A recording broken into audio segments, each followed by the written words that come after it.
Hi అందరికీ welcome back to my channel. ఈరోజు వీడియోలో బీరకాయ పాలు కర్రీని ఎలా చేసుకోవాలో చూపించబోతున్నాను. ఇంకా రెసిపీ స్టార్ట్ చేసేద్దామా? ఈ కర్రీ కోసం లేతగా ఉండే 2 బీరకాయల్ని తీసుకుంటున్నా.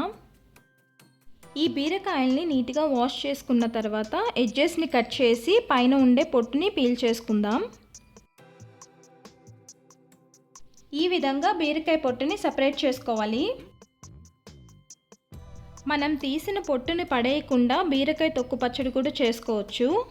ఇప్పుడు బీరకాయల్ని చిన్న ముక్కలుగా కట్ చేసుకుందాం. ఇలా కట్ చేసుకునేటప్పుడు ఒక ముక్క తిని చూస్తే బీరకాయ చేదుగా ఉంటే తెలుస్తుంది. ఈ విధంగా కట్ చేసి పక్కన పెట్టుకుందాం. ఇప్పుడు స్టవ్ ఆన్ చేసి కడాయి పెట్టుకొని కొంచెం ఆయిల్ వేసుకుందాం. ఆయిల్ వేడైన తర్వాత ఆవాలు, మినప్పప్పు, జీలకర్ర, 2 ఎండుమిరపకాయలు వేసి వేగిన తర్వాత కరివేపాకు, చిన్నగా కట్ చేసుకున్న ఉల్లిపాయ ముక్కలు వేసి వేయించుకోవాలి. ఇలా 2 నిమిషాలు వేగిన తర్వాత 5-6 వెల్లుల్లిని ఇలా దంచి వేసుకుందాం. అలానే 2 సన్నగా కట్ చేసిన పచ్చిమిరపకాయలను కూడా వేసి వేయించాలి. ఉల్లిపాయ ముక్కలు వేగిన తర్వాత కట్ చేసి పెట్టుకున్న బీరకాయ ముక్కల్ని వేసి అలానే రుచికి సరిపడా ఉప్పును కూడా యాడ్ చేసుకొని ఒకసారి కలిపి మూత పెట్టి మగ్గించుకుందాం.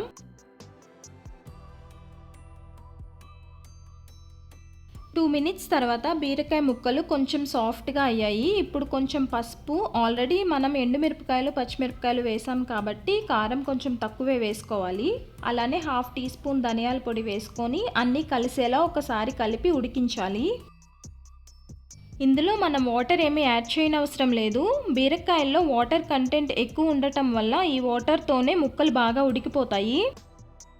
ఇలా మూత పెట్టి మీడియం ఫ్లేమ్లో ఉడికించిన తర్వాత ఈ స్టేజ్లో 1/2 కప్ వరకు కాచి చల్లార్చిన పాలు వేసుకుందాం. ఇలా పాలు యాడ్ చేసుకొని కలిపి 3 నిమిషాలు ఉడికించాలి. ఈ ప్రాసెస్లో చేస్తే పాలు అస్సలు విరిగిపోవు. ఈ బీరకాయ పాలు కర్రీని నాకు డెలివరీ అయిన తర్వాత మా మదర్ ఎక్కువ చేసి పెట్టేవారు. ఎందుకంటే ఇది త్వరగా డైజెస్ట్ అవ్వడంతో పాటు ఇందులో ఫైబర్, మినరల్స్, అలానే విటమిన్స్ ఎక్కువగా ఉంటాయి. అలానే ఇమ్యూనిటీ పవర్ పెంచడంలో కూడా సహాయపడుతుంది. ఇప్పుడు గ్రేవీ కన్సిస్టెన్సీ వచ్చిన తర్వాత కొంచెం కొత్తిమీర వేసుకొని కలిపి స్టవ్ ఆఫ్ చేసుకుంటే బీరకాయ పాలు కర్రీ రెడీ అయిపోయింది.